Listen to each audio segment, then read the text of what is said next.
warahmatullahi wabarakatuh. Perkenalkan, nama saya Nur Fatimah Umar dengan NIM 151421053 dari kelas 2B.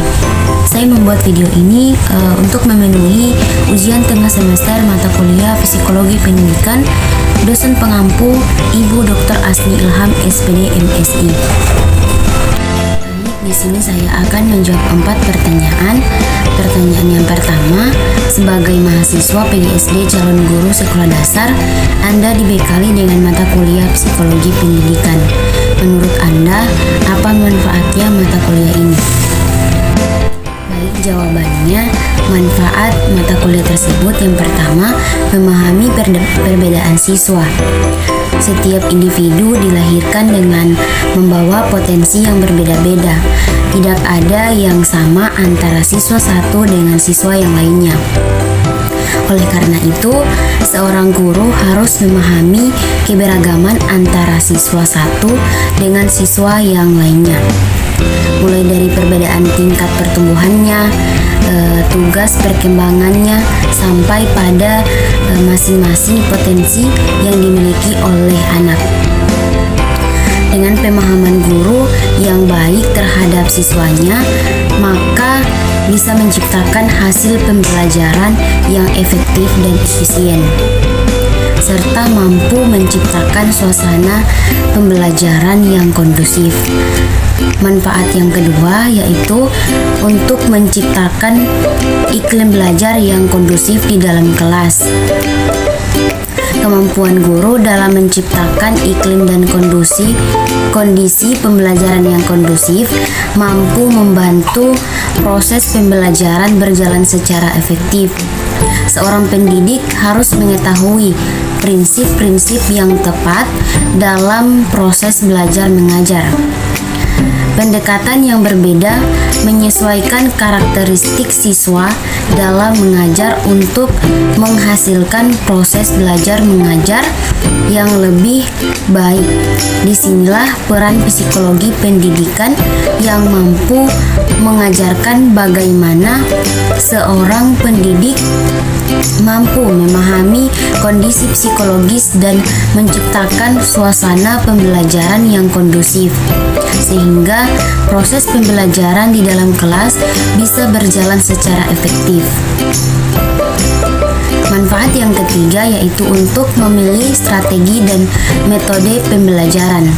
Sebagai seorang pendidik, dalam memilih strategi dan metode pembelajaran harus menyesuaikan dengan tugas perkembangan dan karakteristik masing-masing peserta didiknya. Hal ini bisa didapatkan oleh seorang guru dengan mempelajari psikologi, terutama tugas-tugas perkembangan manusia. Jika metode dan model pendidikan sudah bisa disesuaikan dengan kondisi peserta didik, maka proses pembelajaran bisa berjalan dengan maksimal. Manfaat yang keempat yaitu berinteraksi secara tepat dengan siswanya. Pemahaman guru tentang psikologi pendidikan memungkinkan untuk terwujudnya interaksi dengan siswa secara lebih bijak, penuh empati, dan menjadi sosok yang menyenangkan di hadapan siswanya. Yang kelima yaitu menilai hasil pembelajaran yang adil. Pemahaman guru tentang psikologi pendidikan dapat membantu guru dalam mengembangkan penilaian pembelajaran siswa yang lebih adil, baik dalam teknis penilaian, pemenuhan prinsip-prinsip penilaian, maupun menentukan hasil-hasil penilaian. Manfaat yang keenam yaitu menetapkan tujuan pembelajaran. Tujuan pembelajaran mengacu pada perubahan perilaku yang dialami siswa setelah dilaksanakannya proses pembelajaran. Psikologi pendidikan membantu guru dalam menentukan bentuk perubahan perilaku yang dikehendaki sebagai tujuan pembelajaran. Manfaat yang ketujuh yaitu penggunaan media pembelajaran.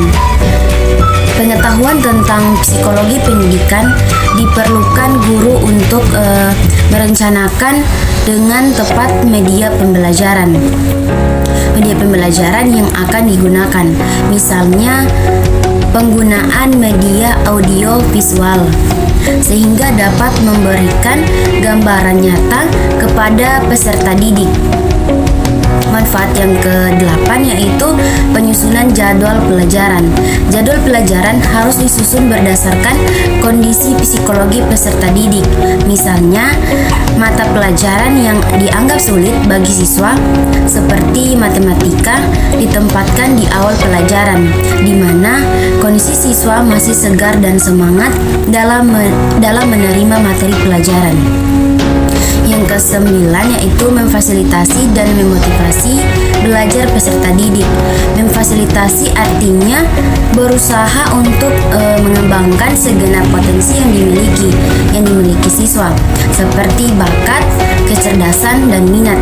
Sedangkan memotivasi dapat diartikan berupaya memberikan dorongan kepada siswa untuk melakukan perbuatan tertentu, khususnya perbuatan belajar.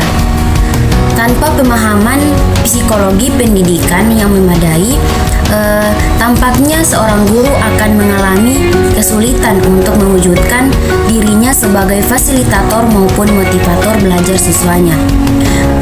Jadi, dapat disimpulkan bahwa manfaat dari mata kuliah psikologi pendidikan adalah agar calon atau seorang guru dapat menciptakan kondisi belajar yang menyenangkan selama proses pembelajaran, baik di dalam kelas maupun di luar kelas, sehingga dapat terciptanya kondisi belajar yang kondusif. Pertanyaan yang kedua yaitu, menurut Anda bagaimana implikasi dari teori-teori belajar di dalam proses pembelajaran di sekolah? Jawabannya, implikasi dari teori-teori belajar di dalam proses pembelajaran di sekolah, yang pertama yaitu teori behaviorisme. Menurut teori behaviorisme, belajar dipandang sebagai perubahan tingkah laku, di mana perubahan tersebut muncul sebagai respons terhadap sebagai stimulus yang datang dari luar diri subjek. Secara teoretik, belajar dalam konteks behaviorisme melibatkan 4 unsur pokok, yaitu drive, stimulus, respon, dan reinforcement. Apa yang dimaksud dengan drive? Drive yaitu suatu mekanisme psikologis yang mendorong seseorang untuk memenuhi kebutuhannya melalui aktivitas belajar. Stimulus yaitu rangsangan dari luar diri subjek yang dapat menyebabkan terjadinya respons. Respons adalah tanggapan atau reaksi terhadap rangsangan atau stimulus yang diberikan. Dalam perspektif behaviorisme, respons biasanya muncul dalam bentuk perilaku yang kelihatan. Reinforcement adalah penguatan yang diberikan kepada subjek belajar agar ia merasakan adanya kebutuhan untuk memberikan respons secara berkelanjutan. Implikasi dari teori behaviorisme dalam pembelajaran berangkat dari asumsi bahwa belajar merupakan perubahan perilaku sebagai akibat interaksi antara stimulus dengan respons. Maka, pembelajaran kemudian dipandang sebagai sebuah aktivitas alih pengetahuan oleh guru kepada siswa. Dalam perspektif semacam ini, terlihat bahwa peran guru dipandang sebagai satu-satunya sumber pengetahuan. Kedudukan siswa dalam konteks pembelajaran behaviorisme ini menjadi orang yang tidak tahu apa-apa, dan karena itu perlu diberitahu oleh guru. Dengan demikian, perubahan perilaku siswa mesti bersesuaian dengan apa yang dikehendaki oleh guru. Jika terjadi perubahan perilaku yang tidak sesuai, maka hal tersebut dipandang sebagai error behavior yang perlu diberikan ganjaran.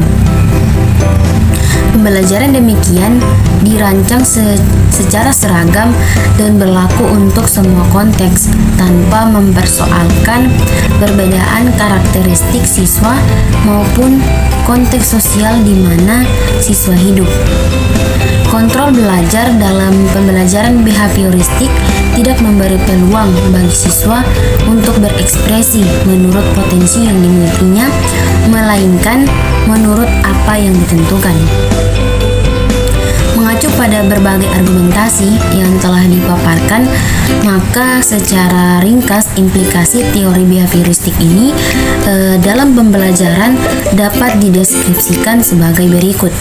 Yang pertama, yaitu pembelajaran adalah upaya alih pengetahuan dari guru kepada siswa. Yang kedua, tujuan pembelajaran lebih ditekankan pada bagaimana menambah pengetahuan.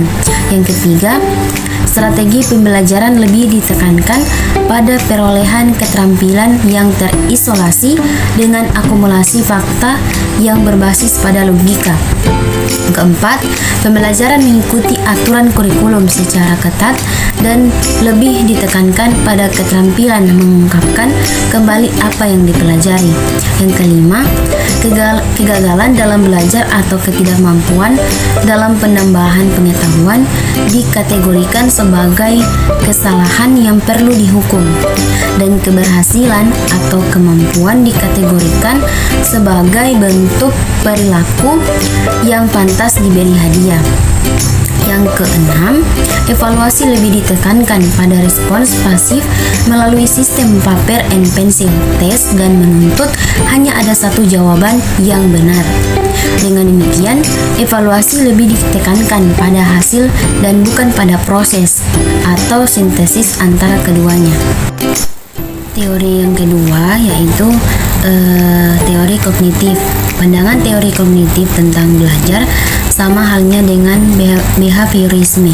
Teori kognitif juga merupakan bidang kajian psikologi yang banyak digunakan untuk menjelaskan fenomena belajar manusia. Dalam beberapa literatur, psikologi kognitif dipandang sebagai sebuah sintesis antara psikologi behaviorisme dan psikologi Gestalt. Implikasi teori kognitif ini dalam pembelajaran bagi para penganut aliran kognitif ini, pembelajaran dipandang sebagai upaya memberikan bantuan kepada siswa untuk memperoleh informasi atau pengetahuan baru melalui proses discovery dan internalisasi. Agar discovery dan internalisasi dapat berlangsung secara benar, maka perlu diperhatikan beberapa prinsip. Prinsip pembelajaran yang perlu sebagai berikut. Yang pertama, setiap siswa perlu dimotivasi oleh guru agar merasa bahwa belajar merupakan suatu kebutuhan dan bukan malah sebaliknya. Yang kedua, pembelajaran hendaknya dimulai dari hal-hal yang konkret ke hal-hal yang abstrak. Ketiga, yaitu setiap usaha mengkonseptualisasikan materi pembelajaran hendaknya diatur sedemikian rupa sehingga memudahkan siswa belajar. Yang keempat, pembelajaran hendaknya dirancang sesuai dengan pengalaman belajar siswa dengan memperhatikan tahap-tahap perkembangannya. Yang kelima, materi pembelajaran hendaknya dirancang dengan memperhatikan sequencing penyajian secara logis. Teori yang ketiga yaitu teori konstruktivisme. Pandangan tentang teori konstruktivisme. Menurut asalnya, teori konstruktivisme bukanlah teori pendidikan. Teori ini berasal dari disiplin filsafat, khususnya filsafat ilmu. Pada tataran filsafat, teori ini membahas mengenai bagaimana proses terbentuknya pengetahuan manusia. Menurut teori ini, pembentukan pengetahuan terjadi sebagai hasil konstruksi manusia atas realitas yang dihadapinya. Dalam perkembangan kemudian, teori ini mendapat pengaruh dari dari disiplin psikologi, terutama psikologi kognitif Plaget yang berhubungan dengan mekanisme psikologis yang mendorong terbentuknya pengetahuan. Menurut kaum konstruktivis, belajar merupakan proses aktif siswa mengkonstruksi pengetahuan. Implikasi teori konstruktivisme ini dalam pembelajaran: bagi kaum konstruktivis, mengajar bukanlah kegiatan memindahkan pengetahuan dari guru kepada siswa, melainkan suatu penciptaan suasana yang memungkinkan siswa membangun sendiri pengetahuannya. Mengajar berarti partisipasi aktif guru bersama-sama siswa dalam membangun pengetahuan, membuat makna, mencari kejelasan, bersikap kritis, dan mengadakan konstruktifikasi.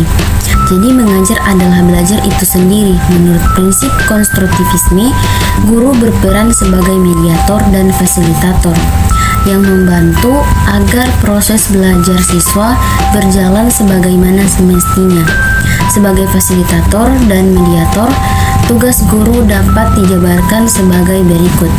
Yang pertama, menyediakan pengalaman belajar yang memungkinkan siswa bertanggung jawab dalam merencanakan aktivitas belajar, proses belajar, serta hasil belajar yang diperolehnya.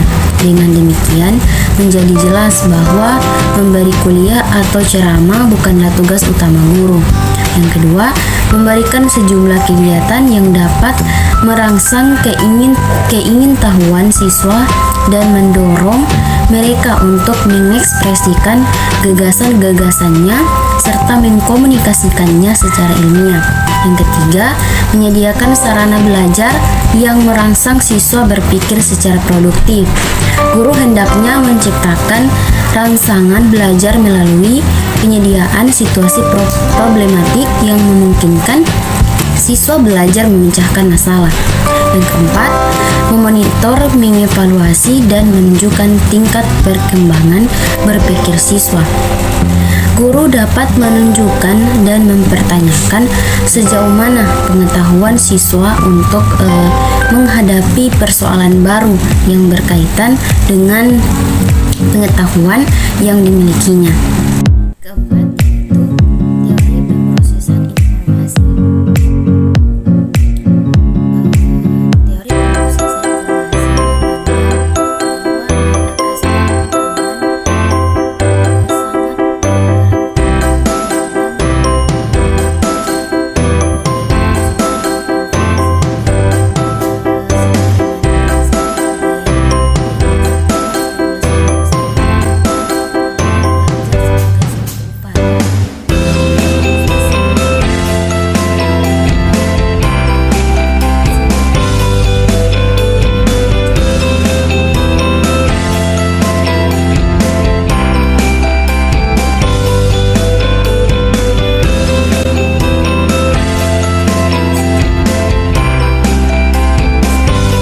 Aplikasi dari teori pemrosesan informasi ini yaitu melalui teori pembelajaran Gagne, di mana teori ini adalah salah satu teori pengajaran yang paling populer berdasarkan prinsip-prinsip kognitif adalah teori pengajaran yang dirumuskan oleh Robert Gagne pada tahun 1995. Pada teori ini terdapat 9 fase pembelajaran yang dikelompokkan ke dalam 3 kategori, yaitu yang pertama persiapan, kedua tahap pembelajaran utama atau inti, dan yang ketiga tahap transfer belajar. Pada tahap persiapan, belajar mencakup aktivitas-aktivitas memerhatikan, harapan, dan penarikan. Sementara pada tahap pembelajaran utama atau inti, terdapat penguasaan dan praktik yang terdiri dari persepsi selektif, pengkodian semantik, penarikan, dan pemberian respons, serta penguatan. Pada tahap transfer belajar meliputi pemberian tanda untuk penarikan dan generalisabilitas. Berikut ini beberapa peristiwa pengajaran yang menyertai fase-fase pembelajaran Gagner. Yang pertama yaitu memerhatikan, di mana memberitahu kepada siswa-siswi di kelas bahwa pelajaran akan dimulai. Yang kedua yaitu harapan, di mana memberitahu tentang tujuan dari pelajaran serta tipe dan kuantitas prestasi belajar yang diharapkan. Yang ketiga yaitu penarikan, di mana meminta siswa untuk mengingat konsep-konsep dan aturan-aturan subordinat. Yang keempat yaitu persepsi selektif, di mana menyajikan contoh-contoh dari konsep-konsep dan aturan-aturan yang baru. Yang kelima yaitu pengkodean semantik, di mana memberikan tanda-tanda yang berkaitan dengan bagaimana menyimpan informasi dalam memori. Yang keenam yaitu penarikan dan pemberian respon, di mana meminta siswa untuk mengaplikasikan konsep atau aturan terhadap contoh-contoh yang baru. Yang ketujuh yaitu penguatan, di mana mengonfirmasikan keakuratan dari pembelajaran siswa. Yang kedelapan yaitu pemberian tanda untuk penarikan, memberikan kuis pendek dari materi-materi yang baru. Yang kesembilan yaitu generalisabilitas, di mana memberikan ulasan-ulasan khusus. Penggunaan strategi pembelajaran SQ3R dan PQ4R. SQ3R merupakan salah satu strategi pembelajaran dalam yang dapat diterapkan dalam proses pembelajaran, yang memiliki singkatan dari survei, question, read, reset, review. Sementara PQ4R merupakan strategi pembelajaran yang lebih baru dari SQ3R dengan tambahan R, yaitu reflect. Metode ini dikembangkan oleh Thomas Robinson yang termasuk ke dalam strategi elaborasi. PQ4R ini merupakan singkatan dari review, question, read, reset, review, dan reflect. Berikut ini langkah-langkah penyerapan metode PQ4R menurut Santrop. Yang pertama yaitu preview, di mana kegiatan membaca sepintas atau mensurvei materi yang akan dipelajari secara ringkas. Yang kedua, question, kegiatan mengajukan pertanyaan-pertanyaan kepada diri sendiri mengenai materi yang telah dibaca. Ketiga yaitu read, kegiatan di mana menyuruh siswa untuk membaca secara aktif tentang bacaan tadi yang hanya dibaca secara sepintas. Pada saat kegiatan ini, usahakan agar siswa dapat berkonsentrasi dan mampu memahami apa yang disampaikan dalam bacaan. Yang keempat yaitu reflect. Reflect merupakan kegiatan untuk memahami informasi yang ada. Pada proses ini bisa dilakukan dengan cara menghubungkan informasi yang diperolehnya dengan informasi yang sudah ada dalam memorinya. Siswa juga dapat berhenti sesekali untuk merenungkan dan memikirkan interpretasi dari informasi yang diterima. Yang kelima yaitu recite, merupakan tahap untuk mengingat kembali informasi yang telah dipelajari. Yang dipelajari dengan cara membuat rangkuman atau intisari dari konsep-konsep sebelumnya. Pada tahap ini, siswa bisa menjawab sendiri pertanyaan-pertanyaan yang sebelumnya telah diajukan. Yang keenam yaitu review. Review pada kegiatan pada tahap ini yaitu siswa untuk membaca rangkuman atau intisari yang telah dibuatnya dan telah menjawab pertanyaan-pertanyaan yang telah diajukannya untuk mengevaluasi rangkuman dan jawabannya dengan cara membaca kembali informasi atau materi yang dipelajari. Teori kelima yaitu teori belajar konstruktivistik.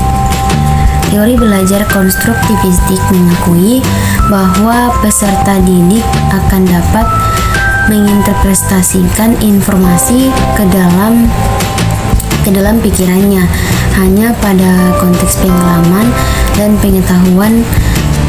pengetahuan mereka sendiri, pada kebutuhan, latar belakang, dan minatnya. Implikasi dari teori belajar konstruksi sosial adalah dengan pembelajaran pada sosial media.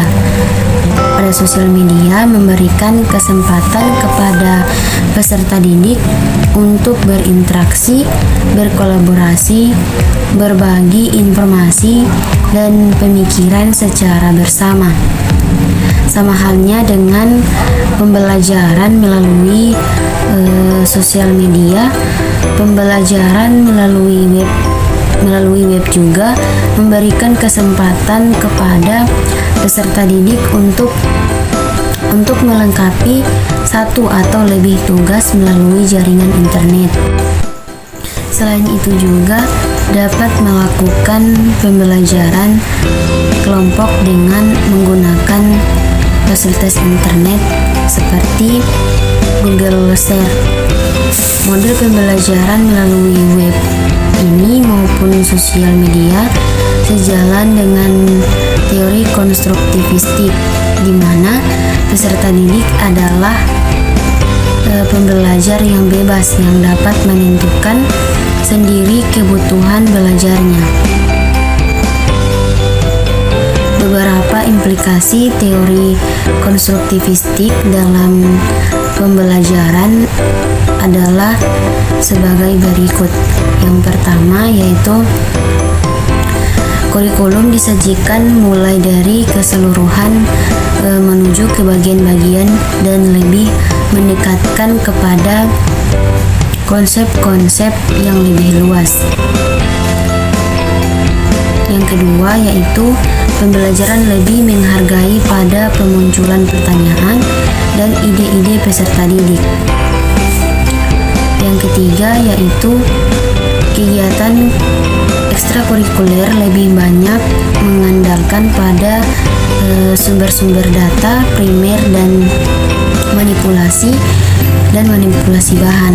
Yang keempat yaitu peserta didik dipandang sebagai pemikir-pemikir yang dapat memunculkan teori-teori tentang dirinya. Yang kelima yaitu pengukuran proses dan hasil belajar peserta didik terjalin di dalam kesatuan kegiatan. Dalam kesatuan kegiatan pembelajaran dengan cara guru mengamati hal-hal yang sedang dilakukan peserta didik serta melalui tugas-tugas pekerjaan. Yang keenam yaitu peserta didik banyak belajar dan bekerja di dalam grup proses. Yang ketujuh yaitu memandang pengetahuan adalah non-objektif, bersifat temporer, selalu berubah dan tidak menentu. Kedelapan yaitu belajar adalah penyusunan pengetahuan, sedangkan mengajar adalah menata lingkungan agar peserta didik termotivasi dalam menggali. Soal yang ketiga yaitu yaitu saat Anda menjadi guru, Anda akan menghadapi siswa dengan berbagai karakteristiknya atau perbedaannya. Bagaimana upaya Anda menghadapi perbedaan individu tersebut, baik dari segi intelijensi maupun kepribadian? Jawabannya yaitu upaya dalam menghadapi perbedaan individu dari segi intelijensi yang pertama yaitu menyampaikan materi dengan cara yang bervariasi. Siswa dengan kecerdasan tinggi dapat menerima materi yang diajarkan dengan cepat, namun siswa yang mempunyai kecerdasan rata-rata ke bawah mungkin akan membutuhkan sekali dua kali pengulangan lagi. Yang kedua, yaitu perbedaan intelijensi juga dapat diatasi seorang guru dengan menjelaskan materi secara umum untuk seluruh siswa.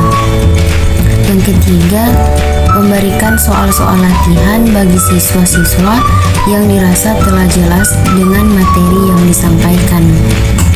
Yang keempat, yaitu menanyakan lagi kepada siswa yang lainnya apabila masih ada materi yang perlu dijelaskan kembali. Yang kelima, yaitu menggunakan pendekatan pembelajaran fleksibel disertai penggunaan multimedia dan multimetode.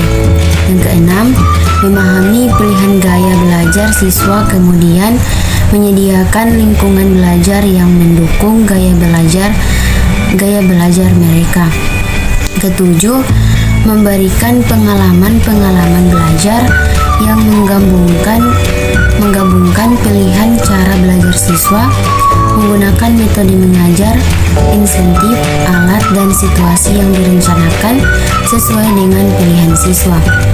Yang ke-8, menggunakan kombinasi kooperatif learning, pembelajaran individual, dan pembelajaran kelompok, atau antara aktivitas-aktivitas belajar yang berpusat pada guru dengan pembelajaran yang berpusat pada siswa.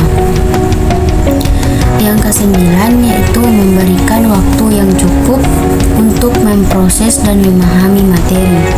Yang ke-10, menggunakan alat-alat multisensor untuk memproses, mempraktikkan, dan memperoleh informasi. Yang ke-11, pendidik hendaknya memiliki pengetahuan yang memadai tentang perkembangan psikologi peserta didik. Pengetahuan ini akan sangat membantu untuk mengenal setiap individu peserta didik dalam mempermudah melaksanakan proses belajar mengajar. Yang ke-12, para pendidik hendaknya mengetahui kemampuan daya serap peserta didik. Kemampuan ini akan bermanfaat bagi penetapan materi pendidikan yang sesuai dengan tingkat kemampuan peserta didik. Bila pendidik memaksakan materi di luar kemampuan peserta didiknya, maka akan menyebabkan kelesuan mental dan bahkan kebencian terhadap ilmu pengetahuan yang diajarkan. Bila ini terjadi, maka akan menghambat proses pencapaian tujuan pendidikan. Oleh karena itu, diperlukan keseimbangan antara materi pelajaran yang sulit dan mudah dalam cakupan materi pendidikan. Ke-13, dalam melaksanakan tugasnya, seorang pendidik hendaknya mampu menggunakan metode mengajar yang efektif dan efisien. Upaya menghadapi perbedaan individu dari segi kepribadian adalah sebagai berikut. Yang pertama yaitu menggunakan metode pembelajaran yang tepat. Metode pembelajaran yang tepat sebaiknya tidak ditujukan kepada sebagian siswa saja. Untuk menghadapi karakter yang beragam, tentunya guru dapat menggunakan metode pembelajaran yang dapat memadukan beberapa karakter yang menonjol dari semua siswa di kelas, sehingga semua siswa dapat melakukan kegiatan belajar dengan baik karena merasa yang disampaikan oleh gurunya dapat diterima dengan baik. Yang kedua yaitu memperlakukan siswa secara adil. Di sini yang dimaksud adil tidak harus sama antara satu siswa dengan siswa lainnya.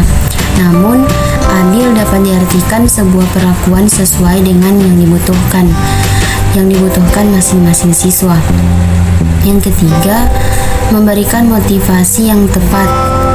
Motivasi yang diberikan guru tentunya harus dapat membangun karakter siswa dari yang belum mampu menjadi mampu, dari yang belum paham menjadi paham. Itu jika ada siswa yang masih mempunyai kemampuan yang minim, maka guru harus memotivasi siswa pada kemampuan lain yang belum terlihat pada siswa. Namun pada dasarnya siswa memiliki kemampuan lain tersebut. Yang keempat, membangun komunikasi yang baik.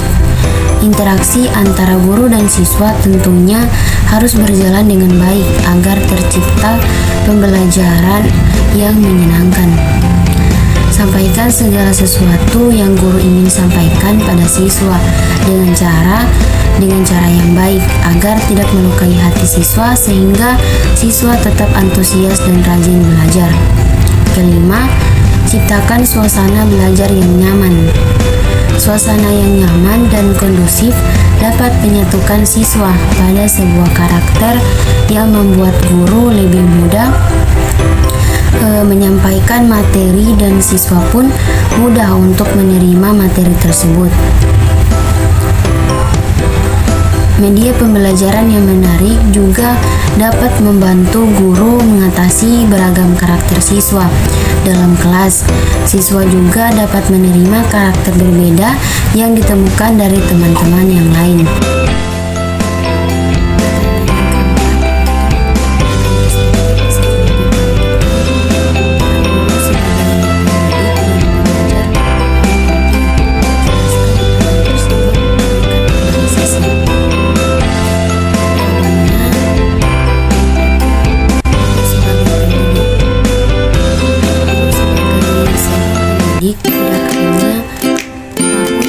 Materi yang akan diajarkan, akan tetapi ia pun harus memiliki kepribadian yang kuat yang menjadikannya sebagai panutan bagi para siswanya.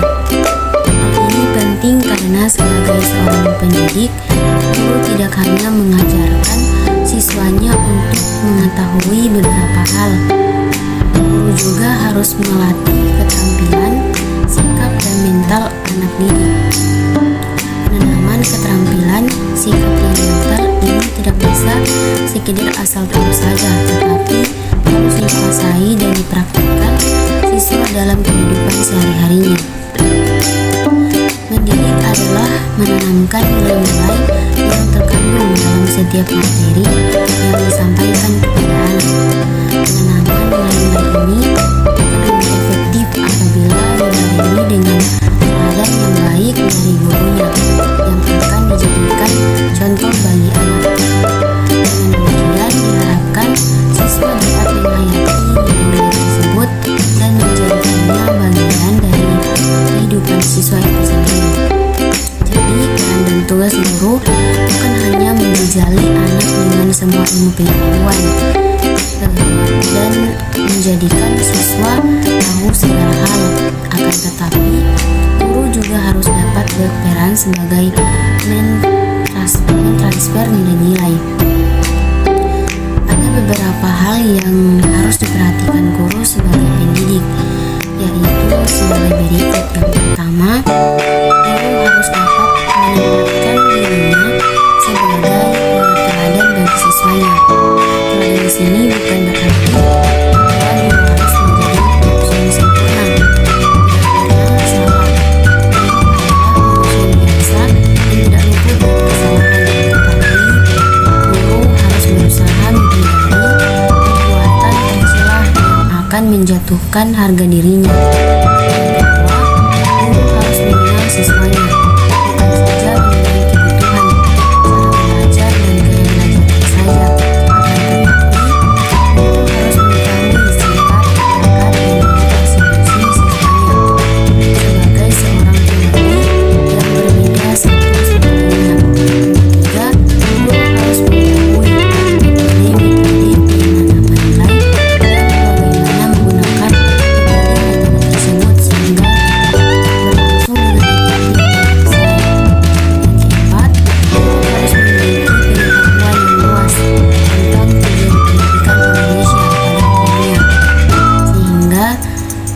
memberikan arah dalam memberikan bimbingan kepada siswa. Kelima, guru harus memiliki pengetahuan yang luas tentang materi yang akan diajarkan. Selain itu, guru harus selalu belajar untuk menambah pengetahuannya, baik pengetahuan belajar agar lebih profesional. Guru sebagai pengajar. Peran guru sebagai pengajar kadang diartikan sebagai menyampaikan materi pelajaran kepada siswa. Dalam posisi ini, guru aktif menempatkan dirinya sebagai pelaku dan posisi menuangkan materi ajar kepada siswa. Sedangkan lain pihak, siswa secara pasif menerima materi pelajaran yang diberikan tersebut sehingga proses pengajaran bersifat monoton. Harap guru sebagai pengajar bukan hanya menyampaikan informasi, tetapi masih banyak kegiatan lain yang harus dilakukan guru agar proses pengajaran mencapai tujuan dengan efektif dan efisien. Mengajar merupakan kegiatan yang dilakukan secara sengaja dalam upaya memberikan kemungkinan bagi siswa melakukan proses belajar sesuai dengan rencana yang telah ditentukan untuk mencapai tujuan pembelajaran. Lalu tugas guru sebagai pengajar adalah bagaimana caranya agar siswa belajar. Untuk itu, beberapa hal yang harus dilakukan supaya siswa belajar sebagaimana disebutkan oleh Media Sadar tahun 2007 sebagai berikut. Ilustrasi, dimana pada dasarnya ilustrasi menghubungkan sesuatu yang sedang dipelajari peserta didik dengan sesuatu yang telah diketahuinya, dan pada waktu yang sama memberikan tambahan pengalaman kepada mereka. Kedua, mendefinisikan, meletakkan sesuatu yang dipelajari secara jelas dan sederhana dengan menggunakan latihan dan pengalaman serta pengertian yang dimiliki oleh peserta didik. Yang ketiga, menganalisis, membahas masalah yang telah dipelajari bagian demi bagian. Yang keempat, mensintesis, mengembalikan bagian-bagian yang telah dibahas ke dalam suatu konsep yang utuh sehingga memiliki arti hubungan antara bagian yang satu dengan yang lain nampak jelas dan setiap masalah itu dapat berhubungan dengan keseluruhan yang lebih besar. Yang kelima, bertanya, yaitu mengajukan pertanyaan-pertanyaan yang berarti dan tajam agar apa yang telah dipelajari menjadi lebih jelas. Keenam, merespon, reaksi atau menanggapi pertanyaan peserta didik. Pembelajaran akan lebih efektif jika guru dapat merespon setiap pertanyaan peserta didik. Ketujuh, mendengarkan, yaitu memahami peserta didik dan berusaha menyederhanakan setiap masalah serta membuat kesulitan jelas baik bagi guru maupun bagi siswa. Dan delapan, menciptakan kepercayaan, yaitu peserta didik akan memberikan kepercayaan terhadap keberhasilan guru dalam pembelajaran dan pembentukan kompetensi dasar. 9. Memberikan pandangan yang bervariasi, yaitu melihat bahan yang dipelajari dari berbagai sudut pandang dan melihat masalah dalam kombinasi yang bervariasi. 10. Menyediakan media untuk mengkaji materi standar, yaitu memberikan pengalaman yang bervariasi melalui media pembelajaran dan sumber belajar yang berhubungan dengan materi standar. 11. Menyesuaikan metode pembelajaran dengan kemampuan dan tingkat penggunaan peserta didik serta menggunakan metode baru dengan sesuatu